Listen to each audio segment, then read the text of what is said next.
How to reset service oil light or code 82 on Chevrolet Cruze 2011 to 2015 in 4 easy steps. 1. Turn on the ignition without starting the engine. The oil service indicator should be active. You will use only these 3 buttons: the menu button, the up and down arrow, and the button from the top of the signal lever. 2. Press the menu button on the turn signal lever. 3. Then rotate the up or down arrow until your oil indicator appears.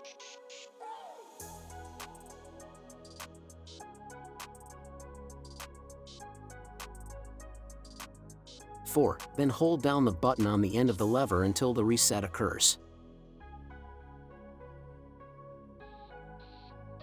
You will see the number 100 from 100% on the display when the oil service has been reset.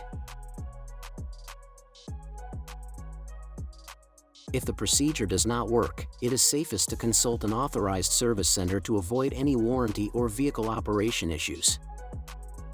Don't forget to like and subscribe our YouTube channel, Tutorial Auto. Thank you for watching.